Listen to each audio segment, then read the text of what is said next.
Hello, friends. Welcome into the Eric Zane Show podcast, a daily show where I discuss news, nonsense, and my personal adventures from right here in the Impact Power Sports Studio. Great food giveaway update. This is coming together, and in a quick, outstanding way. I keep hearing more and more from audience members who pick up the ball and run with it. Again, I did not do this. This whole idea was started by audience member Denny Porter 6 years ago. Easy, why don't you do a food drive? And first I was like, nah. And then he kept bugging me, and it came up again. And then when I was in L.A. after the kidney giveaway or the kidney donation, that's when the rubber really met the road. I think it was Amanda, actually, who was like, hey, yeah, you should do it. We can pass the hat. That's right. And then next thing you know, we had great food giveaway number 1. We were rolling. Now we had great food giveaway number 6. We are trying to set an all-time high of funding 225 Christmas dinners. I guess for the past week and a half, I've been saying we're giving them a Christmas turkey. That is not accurate. I've been corrected. It's a Christmas ham. I don't know what the hell I was thinking. 225 boxes of food, each containing the Christmas ham, the potatoes, the gravy, the rolls, the vegetables, the pie, all of the pet food supplies, thousands of pounds of pet food given away in a drive-through setting. Not to mention the tampons, the ladies' feminine hygiene products are being given away. A wide assortment. Hello, what type of feminine hygiene products would you like to get? All of that. That is how we roll on the Great Food Giveaway. I'm stalling because Megan sent me the link for the wish list for the feminine hygiene products. Thank you so much. I'm going to link it up right now. I'm putting it in the chat along with the Venmo, Cash App, and PayPal. We got 0 contributions for our hat passing over the weekend. I, believe it or not, I am not at all concerned because we're starting earlier than normal. We still have we have about a month and a half. And typically it takes us, we do it about 3-4 weeks ahead of time. So we're starting early. So that's totally cool. I don't want you to think that I'm going, oh, yeah, here we go. What a bunch of losers. It's so early. We're so fine with it. But just know that in a perfect world, we will have enough money to pay for all of the feminine hygiene products, which is a little over $4,000 for all of those. And I believe to fund all the food is going to be in the neighborhood of about $5,000. And so there you go. And with that being said, if we can pass the hat and get close to $10,000, we will be able to provide all of that. Any extra food left over gets donated to local pantries. Any extra feminine hygiene products gets donated to local women's shelters. There should not be a tax on feminine hygiene products. I should say there should not be a tax on women's biological functions. You know, I think that's like more important than SNAP benefits to have free feminine hygiene products. Some people might argue that. But I'd like to, during 'tis the season, to start off with great food giveaway. I don't like it to be like third or fourth thing that I talk about on a particular show. I like to get it. I like to strike while the iron is hot, right out of the gate. Bread Bull Brain Chris says, great kidney giveaway only works for so long. That's true. So you got the Amazon wish list there. You can order from there. You can also donate via the ways Basically, it always sounds like I'm grifting people because I'm like, yeah, give me the money. But yeah, basically somebody's got to collect it. I collect all the cash, and then we go to the Standale Meyer, and we purchase all the food. Mike Ball, who is the local distributor, West Michigan area distributor of Little Debbie products, he has relationships with all of the area Meyer stores. So we go ahead, and then they get all the logistics in order to get that much food pulled. That's not the easiest thing to do. And the reason why I'm bringing it up is because, again, all of this is not done by me. I'm not, again, this came up by someone else's suggestion and the prodding by the audience. I always would drag my feet or it just wouldn't get done. And then rather quickly, in grassroots style, we had the location, the venue where we were going to do it. We had the boxes to put all the food in, Mike Ball. We had all of the infrastructure to get the food. That was before the Jennison Meyer became the Mutant Meyer. It is. I think the combined IQ of everyone who works at that Meyer is like 64. It's a complete disaster because, I know I shouldn't say that because I actually know people who work there.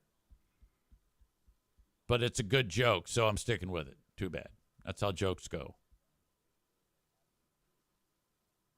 Anyway, some asshole fucked it all up last year, and we were left in the lurch.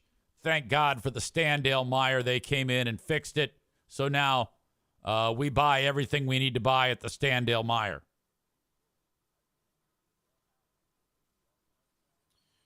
The company of the volunteers that distribute the food, not to mention the Grand Rapids Pit Bull Alliance being there. Which reminds me, I better change the date. Hey, Siri. Text Tanel. What do you want to say to Tanel? Hello, period. I don't know if I told you yet the date of the grade food giveaway, ... But if I did, it is now on Tuesday, December 23rd, period. We had to make a little switch, period. Love and hugs, Eric. Sending. All right. Meanwhile, Amy reaches out to me. She says, "Easy."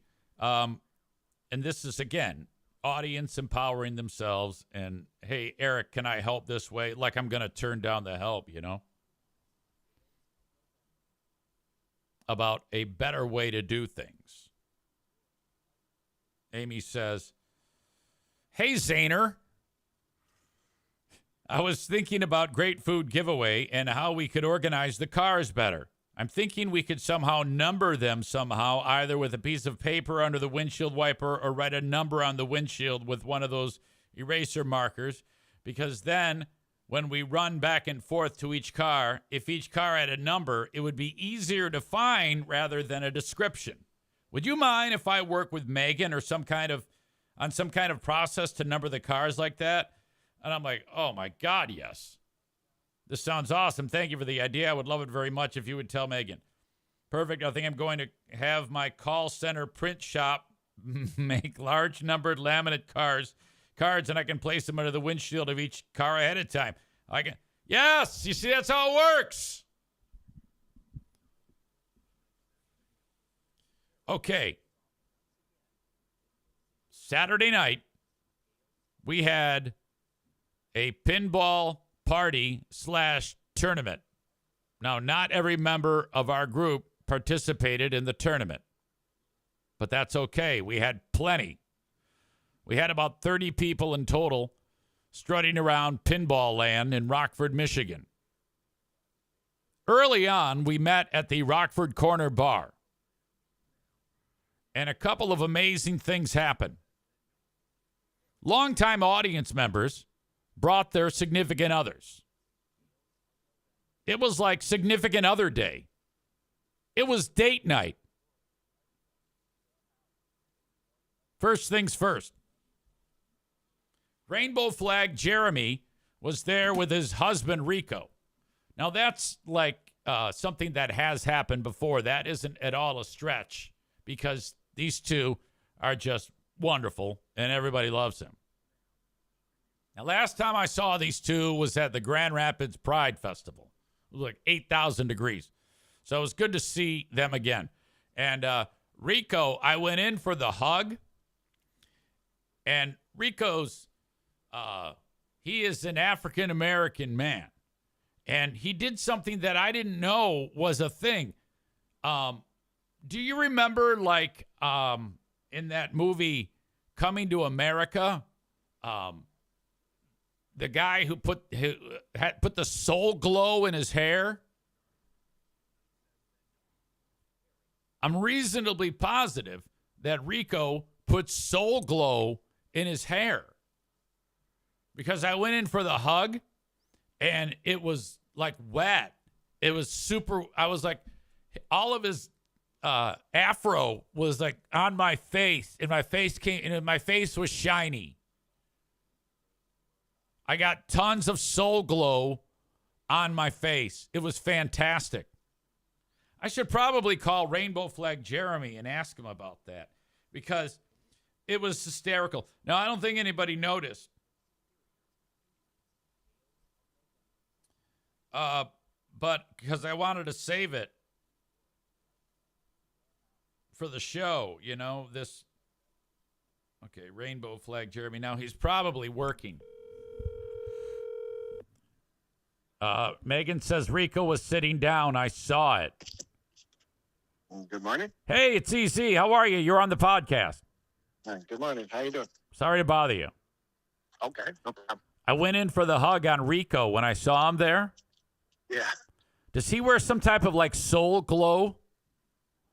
Yes, he did, actually. I bought him some Vaseline.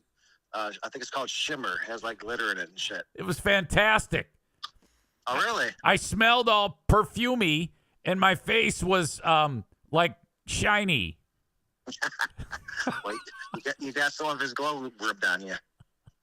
I couldn't help but think of that. Do you ever see that movie Coming to America with Eddie Murphy? Yeah, a long time ago. Yeah. Yeah, he had the soul glow going on. Yes, he did. All right. Yeah, that's pretty much. I just bought him that a couple weeks ago. You did. Did you have a good? Did you guys have a good time?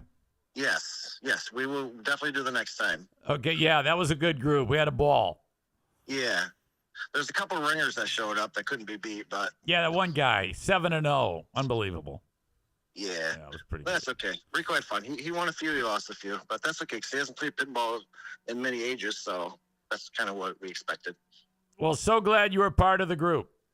Yeah, it was a lot of fun. If we could do it on a Saturday again, that'd be awesome because Rico works nights. Okay, so I'll pass it along. If it's on a Saturday, we will be there. Tell him I love his soul glow. I will tell him that right away. He's gonna be happy to hear that. Okay, I'll see you. Yeah. Bye. Okay. Thanks. Bye-bye. Yeah, my face looked like a glazed donut. It looked like a fresh layer of jizz.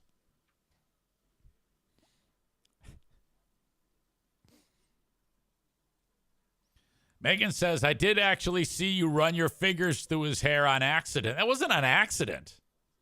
I knew we had the glow going. You know, black people have it's a bit more of a process, excuse me, to make your hair look fantastic. But Rika was all about it. Stand by, I got to clear my throat.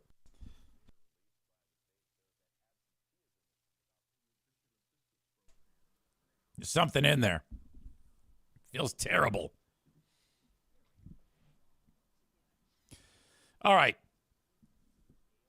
But not only that, Megan brought Brian, but Brian has kind of like been dipping in and out of hanging out with us, her husband, Brian. And then I've been working hard on the other audience members to bring their significant others. Jeremy K could not be there because he was working. Rebecca was there. But Stevie brought Rob. Green-haired Rob. Green hair or orange hair? I don't know. I forget. Anyway, he was there. Got to hang out with him. So I had some Pop-Tart factoids about making Pop-Tarts. I'm really interested in that process. All right, Derek was there, and he brought Julie. And let's see. Radio voice or murder lover Linda came from out of the woodwork and surprised everybody and brought this teeny tiny little pal of hers who's about the size of a garden gnome. Her name was Cindy. Cute as a button. And I said she's as small as Diana, but she's actually smaller. Okay? Because Diana's 4'11". I think Cindy might have been 4'9".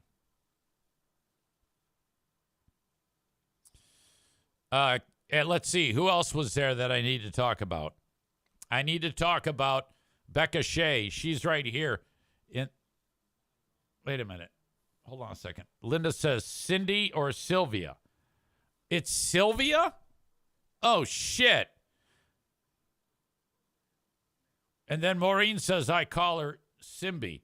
Well, can someone please tell me your name? Because I was calling her Cindy.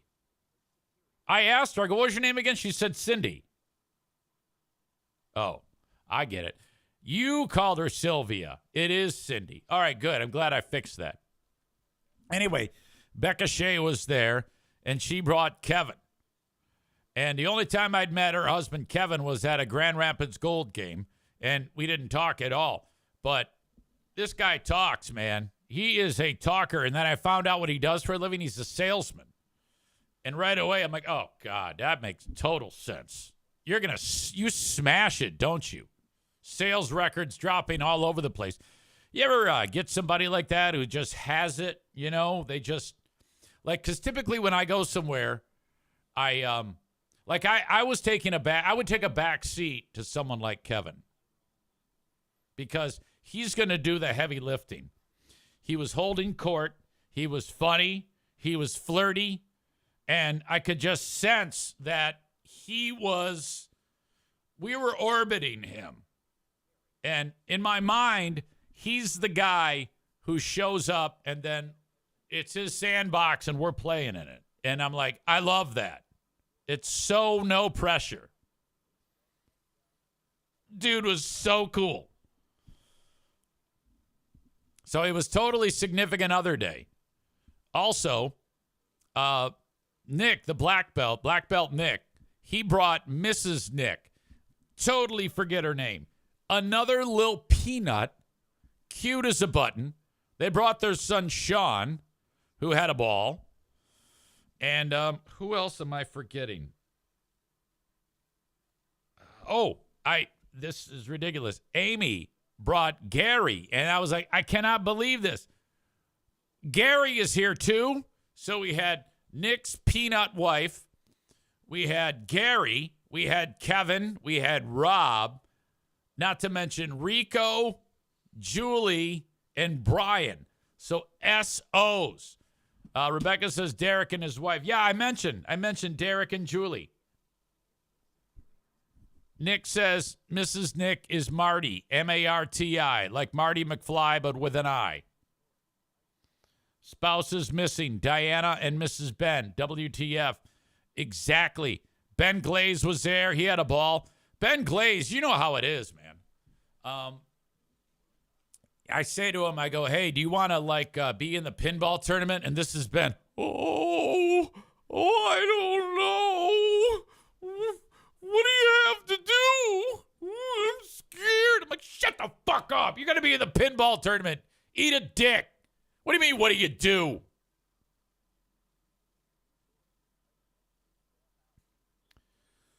So we get into pinball land. All the names are in the tournament. All right. And then he announces your name and your game. So-and-so and so-and-so, you're on the Godzilla game. So-and-so, so-and-so, you're on the Rush game. Come back and tell me who won. And then based on the wins and losses, you work your way up the standings. There were a couple ringers there. Some guy who plays in the Wednesday night tournament league was 7-0. Cutie Patootie was there too, but without mommy and daddy. Amy says, yes, I forgot about that. So all of the regulars, I think the best part of this is when you're introducing people. Linda, murder lover Linda, who was a last minute entry, she said, I got to take pictures of this and send them to my sister, who's been bragging about her stupid vacation so that she'll be jealous. Now, that is true sibling rivalry right there. Megan says Ben is so quiet. I made him laugh with my balls joke. I felt good about that. Anytime you can make silly Ben Glaze laugh, it's a win. I love making Ben Glaze laugh because his laugh is so amazing. It was a flat-out adventure. A good time had by all. Thank you for going. We'll do it again ASAP. I shared some big news when I was at, because before we went to the pinball event, we went to the Rockford Corner Bar. And it was a great moment, by the way. If you get to the Rockford Corner Bar, you're going to witness a brand new guy named Scott. I know his name is Scott because he introduced himself to me. And he's from Massachusetts. So he has that thick Boston accent. And I'm wearing a Maine Black Bears hoodie on Saturday. And he asks me in his best Boston accent if I'm from Maine. I said, no, I visited. And he says, you love Bar Harbor? And I'm like, yeah, sure. He didn't sound like a Mainer. He sounded like he's from Massachusetts. If you're a Mainer, you're saying Bar Harbor. I guess you would too in Massachusetts, but it's definitely a different accent between Boston. Hell, Boston itself has different accents throughout the city, depending on where you live in the area. The dude at the Rockford Corner Bar, I forgot, Patrick Doyle was there, along with his pal Eric, who I think may have smoked about 80 joints, because every time I stood next to him, I thought I was going to get stoned. It was hysterical. Anyway, Doyle reaches out to me, and when I was at the table, he was at the bar, and he goes, you got to meet this guy at the bar, this guy from Boston. And I go, oh, I already did. He's a talker. And that's the guy you want behind the bar. If I own the Rockford Corner Bar, because this guy just showed up in Michigan 3 weeks ago. And if this guy shows up to apply, you're like, yeah, sure. I would pay you this much, but I'm giving you $5 more an hour because of your accent. There's value to that here. People love talking to people with different accents. Now, Michigan has its own accent. It's not pleasant at all. I don't speak it because I speak perfectly. But Michigan is not like if you are in Boston and someone speaks Michigan and shows up there all nasally, they're going to beat your ass. If Massachusetts guy shows up in Michigan, he's a commodity. That was the guy. If you go to the Rockford Corner Bar and you see a big burly guy with a big mustache, probably about 25, 26 years old, really outgoing, that's Scott, the bartender. He's absolutely awesome.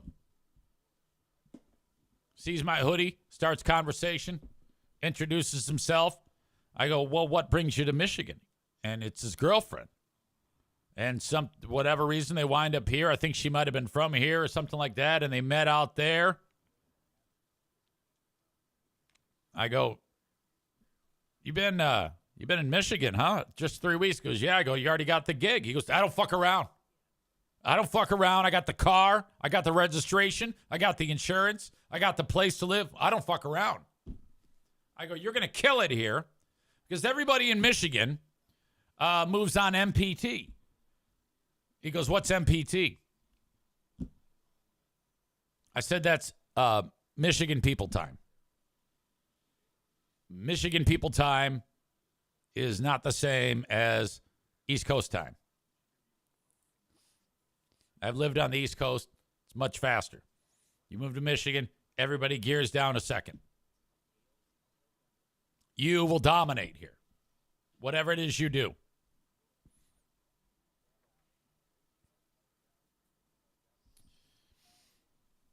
Skip says, I went to the corner bar years ago and you could get your name on the wall if you ate 12 chili dogs. I only made it to 10 and a half.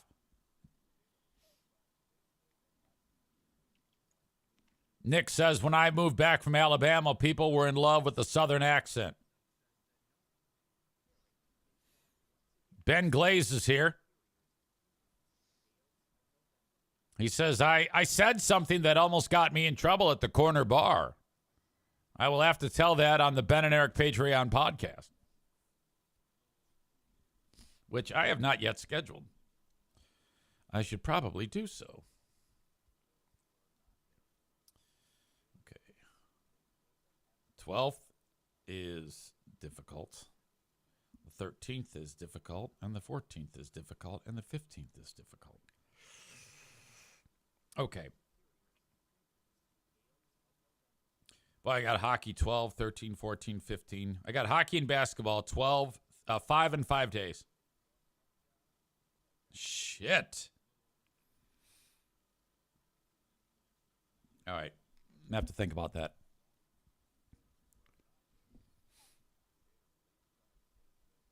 Ben Glaze says, tomorrow? I got book club. So, book club tomorrow. And the hockey game Wednesday is a day game. In theory, we can get it done on Wednesday. Let's plan on Wednesday. Big Fraud Wednesday it is. The more busy I am, the better. Becca Shea says, I thought we were starting a documentary club. Yeah, we sure as hell did. And honestly, I think it's just a matter of too many things going on at one time. Not that that's a bad thing, but I have not lifted one finger. In fact, the last time we talked about it, the only thing that I have watched on any form of viewing are TikTok videos. These are all great ideas. Big Fraud Movie Review Club. I can't say that's a bad idea at all. But now it gets down to time. How much time do I have? By the way, Patrick Doyle's pal Eric, who smelled like he consumed, like he was actually breathing more cannabis, exhaling, than he was CO2. There was so much cannabis stench coming off of this guy. And there was a young lady there named Rebecca, who I didn't know, who was participating in our pinball tournament, because I think there were some people that were there at Pinball Land, and Ryan from Pinball Land recruited people to participate. So this young lady was there, and I think Megan made friends with her like right away. Those two hit it off. They look like they're in the same age range, and they just seem super fun together. Well, Doyle's friend Stinky Eric, I think he might have thought she was a cutie, because I was playing her in pinball, and I don't know. I could just feel the energy that he was like hoping to maybe get her phone number at some point. And I she might be into guys who smell like used cannabis and beer. Nice guy, but stoned to the bone. There's no way he remembers anything. Does cannabis make you forget? You know how like you get blackout drunk? My God, was this guy stoned? I was getting stoned standing next to him while she was playing pinball. Megan says, I super liked Rebecca. She was one of the winners. Did you guys like exchange information? Megan says, honestly, weed was a better option than beer. He didn't have to leave and miss his turn like some of us. Yeah, Megan's husband, Brian, he like vanished to go across the street to get drinks. And he, in the middle of the tournament. And so whoever he was playing, he had to forfeit.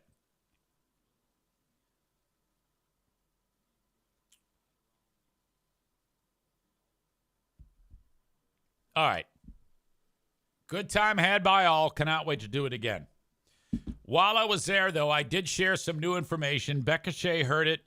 Kevin heard it. But he doesn't know the history, the rich history. Well, I kind of got him up to speed. But Amy definitely knows this, too. We started to talk about the fraud bus. And the big news is next year, when we're going to get it out of storage, and I'm taking the fraud bus off the market. It is no longer for sale. I knew I would do this. I knew eventually I would change my mind about selling the fraud bus, because it has been enough time has passed since something terrible has happened with the fraud bus, that now I've convinced myself that it's going to work out. Now, when I was telling her this, she immediately started to giggle and get excited, because she was like, yes, because she knows it's going to be horrible. And what that means for you as a listening/viewing audience is ridiculous stories from the road. Wheels falling off, motor catching on fire, whatever. The whole thing just falling apart. I don't know.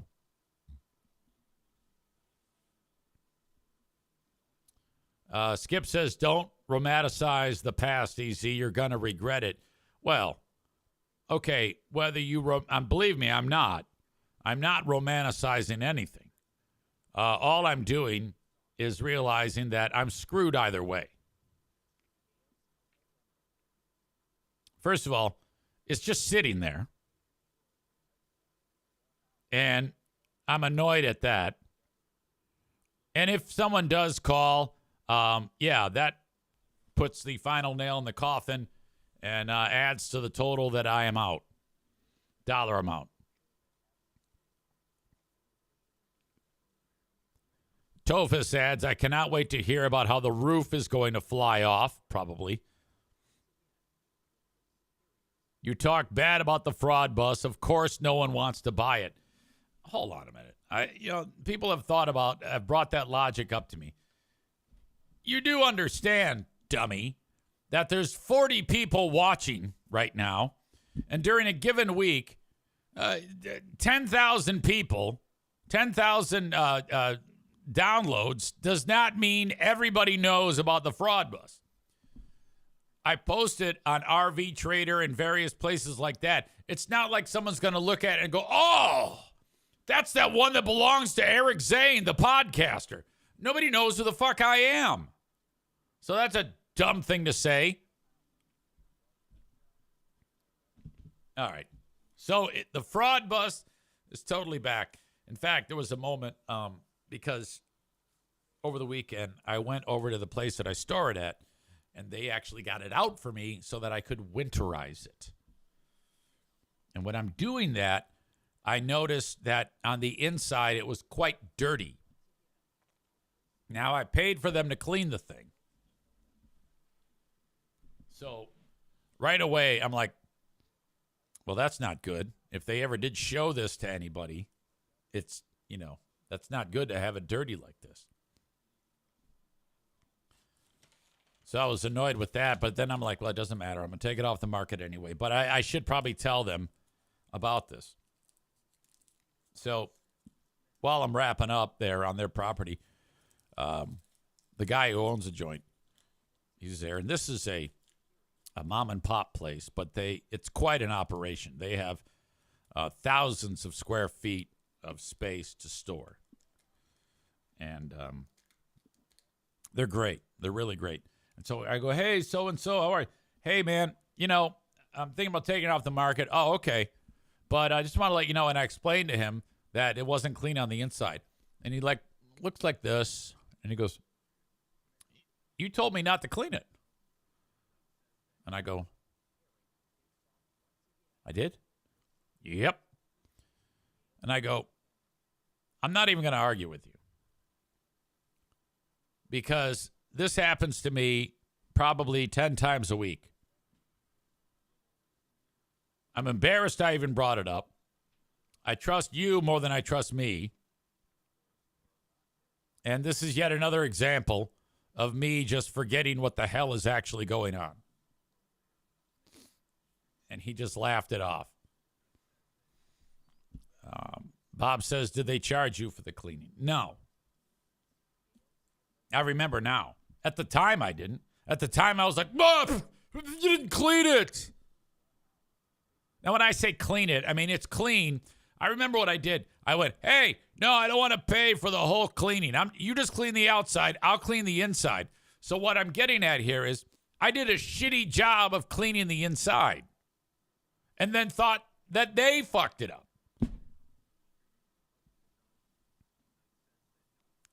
Bread Bull Brain Chris says, and you call me Bread Bull Brain. No, I don't call you Bread Bull Brain because you're forgetful. I call you Bread Bull Brain because the top of your brain actually looks like a bread bowl. All right? It has nothing to do with, I don't think you forget things. I always turn to you for wisdom and important facts that I need to know about. Typical of me, though. When I woke up this morning, sounds like the Sopranos theme. It was super cold here. We got snow the last 2 days here. And in fact, I was doing the Q100 show, and the community, one of the communities in and around the radio station, it was 7 degrees this morning. I'm like, what? This is the 50. Think that for a second there, it looked like the feed dropped out. It said it right in front of me. I caught it. It went reconnecting. Countdown until audience members start commenting. It was very, very quick. But I think we're back. So that damn freighter went down 50 years ago today. I think it went down at like 7 p.m. The Edmund Fitzgerald. So that's kind of like a big deal for people around here in Michigan. That big-ass boat went down. 29 people died. Still at the bottom of Lake Michigan. That's one thing. They never want to disturb, the final resting place. I think that's against some type of etiquette. I don't know. Would you want them to actually raise the boat and then give you the remains of the loved ones that are there? It took them a while to find the thing, like many, many years before they actually found the damn thing. Just like that boat over, what's the USS, what's the one that sank in Pearl Harbor and it's still there? The USS Arizona. And there's like a memorial over the wreckage. It was in the harbor when it was sunk. And there's still, like, all the remains are in the boat of the sailors that are there. And you know what else? I want to see this. I want to go and check this memorial out. I love things like this. When you're in that memorial looking down at the boat, you can see oil coming up from the wreckage. And it's still petroleum products that are seeping out from, 85 years ago, or how many years ago that was. 80 years ago. 85? Somewhere around there. So folks are doing a lot of tributes for the Edmund Fitzgerald. I did one on the radio today by playing the band Headstones out of Kingston, Ontario. Great song. They cover Gordon Lightfoot's wreck of the Edmund Fitzgerald. If you are a fan, listen to that one. Listen to Billy Strings doing Wreck of the Edmund Fitzgerald, and Gordon Lightfoot himself doing the song. Luke says the memorial is closed now, I believe. The last member of the ship was put into it. I'm not sure what you mean there. Murder Lover Linda says, we went to Pearl Harbor 6 years ago, but they were working on the viewing platform, so we just drove by in a boat. Kuipers says, Pearl Harbor is a great visit. I want to share with you something that I talked about in my preview, my announcement that this show is going live. I heard from Alan. I'm sorry. Hang on a second. Who did I hear from? Yeah, Alan in Wisconsin, who wrote, Easy, you have to go to the Segment 18 FBHW fan page and look at what that dumb fuck Mikey put up. Their own fans are turning on them. I think you mean turning on him. All right. Now this guy has gotten quite a lot of attention over the years. He's this old, strange-looking, looks like some kind of strung-out twat. And he dyes his hair multiple colors. And he looks incredibly poor and lonely and ugly and weird. Just a fucking weirdo. Bob said, is he that blue-haired minger? Bread Bull Brain Chris says, oh, I meant to send this to you. This dude is a nutball. I hadn't seen it because this tool blocks me. Like, whenever I go over to that page and I say something, he gets, like, all hurt, and he blocked my Eric Zane Show fan page, and he blocked my personal page. But I have my Insane Asylum page, so I was able to look at it because I didn't see it. But Alan said, you got to check this out. Bob says, I mentioned him last week. His posts seem rather concerning. I don't know what to make of this. But this is the guy that several audience members of this show have said he seems like the type of guy who one day will be wearing their skin.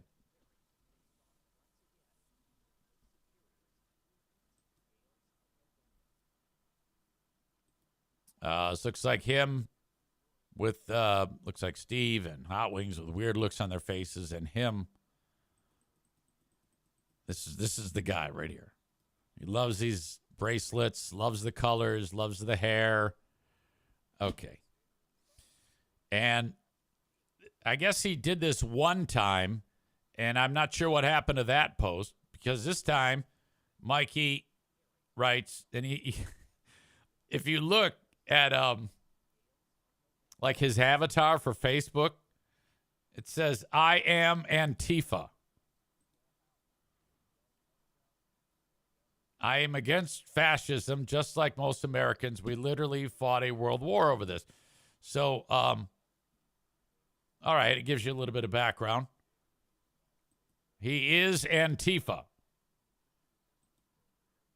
I really couldn't tell you anything about Antifa.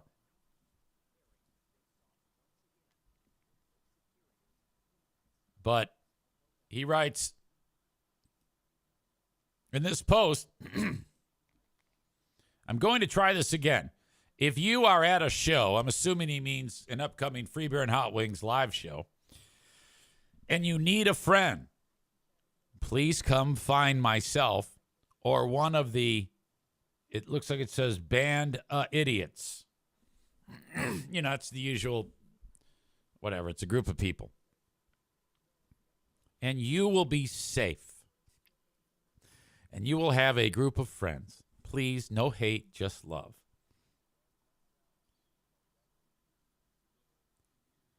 So with, and you will be safe, is he implying that if you go to a Free Beer and Hot Wings show event,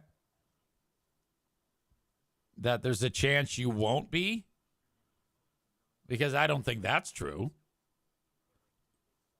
I don't think that's true at all. I would think that no matter where you are at the venue, you would be safe. to imply anything but is stupid. I think that this is part of that whole. I've been talking a lot about virtue signaling with what Freebeer did for his feeding the poor people on Halloween with ramen noodles. This might be a way to virtue signal. Our group is safe. You can come and hang out with our group. So, based on what Alan wrote, he said that people are turning on this wacko. Alan says, imagine if he met the Zaniacs. Skip said, I sent a message about hair being a red flag and mods are checking it and won't send. What? Bob says he's a member of a terrorist organization. Alan says he is absolutely insane. Bread Bull Brain Chris says if there is a cause, he's fighting for it. David says he looks like a Fruit Loop. Bob says repost the same thing over and over.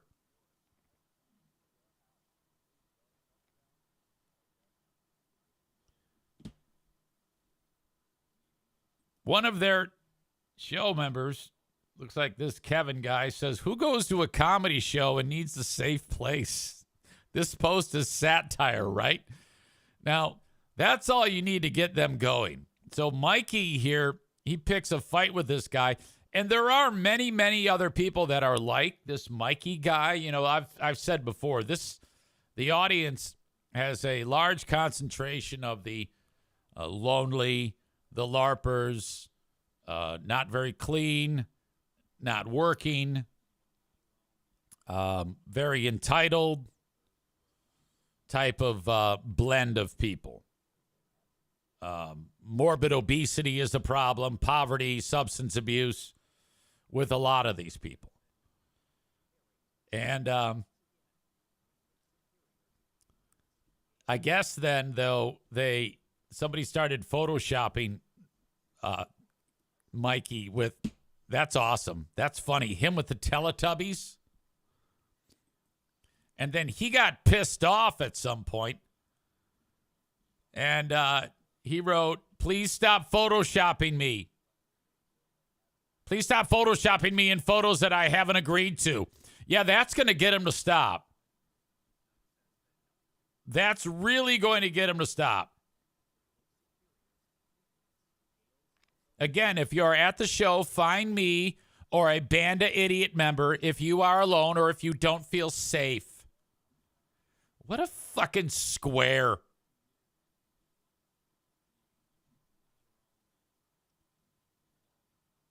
But again, the way it is with this group, you're going to get a mix of people that are a lot like this idiot. My God. Tofa says, look at that fucker. That mustache equals sexual predator, allegedly. Our group is unarmed and won't fight back. Safe. Bread Bull Brain Chris says that was the best part. David in Hudsonville says he can be asshole of the day. Doc Brown going through a late life crisis. Mikey's a fucking idiot. All right? You see, this is what I'm talking about. Weirdos like this gravitate to that fucking show. It's misfits. They are misfits. The audience has a high concentration of misfits, and they're leaving. The audience members that aren't like that are leaving that show. All right?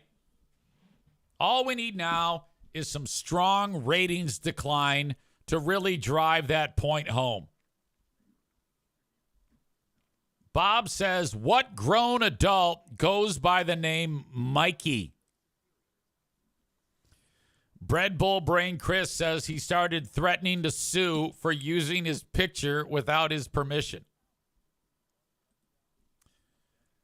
By the way, I just reminded myself, I don't know if I sent along the Venmo information for Great Food Giveaway. I just added it, in case you're wondering. All right. On this Monday edition of the show, of course, there are sponsors that help make the world go round. And I break the show up in 2 parts today because I've got the workplace staff meeting for Q100 coming up. Not that, just moments away, actually. In fact, I'm going to get after this and thank a sponsor or two. And then I'll end up cutting it off and coming back shortly after the completion of the big staff meeting. But thank you, as always, to Irvine's Auto Repair, Grand Rapids Hybrid and EV. Love you so much. 616-532-6600. Great place to get your vehicle repaired. ervines.com. That's ervines.com. Free loaner cars. Top-notch care. Not some grease monkey changing the brakes in the back, dealing with you and serving you when you walk in off the street. No. Their employees are clean. ervines.com, 616-532-6600, trusted place to get your vehicle repaired. Impact Power Sports. Get yourself a Yamaha golf cart at Impact.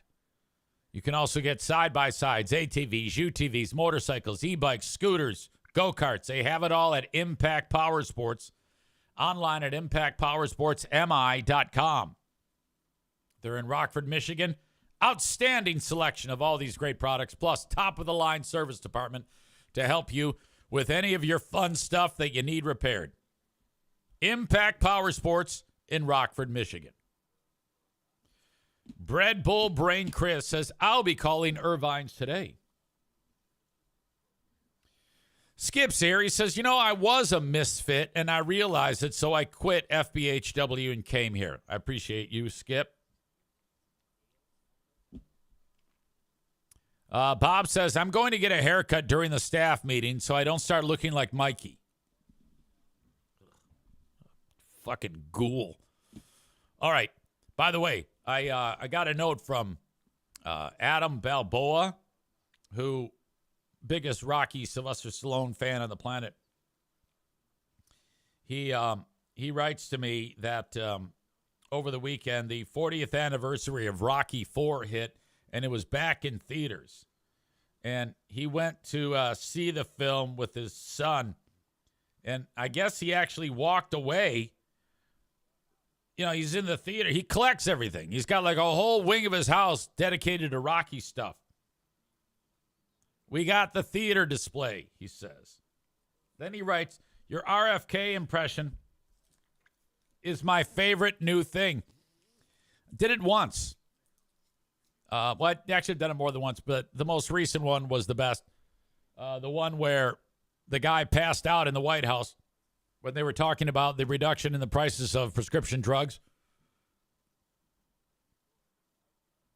And the idea that RFK made the 911 call while the guy passed out, the other guy passed out. That's what he loved. It will probably make an appearance at a right time later on. Bread Bull Brain Chris adds in closing here, I actually watched the film Samaritan. It's actually a lot better than I thought it would be. Well, yeah, because you've set yourself up for it to be the worst movie ever. And then it's still a quality actor in Sylvester Stallone. And I don't know if he wrote the film. And he might not have had anything to do with the writing, with the plot point of when his strength is running low, if he gets a couple spoonfuls of ice cream, he's strong again, which is a plot point of the film. Hey, yo, give me some ice cream, yo. My God.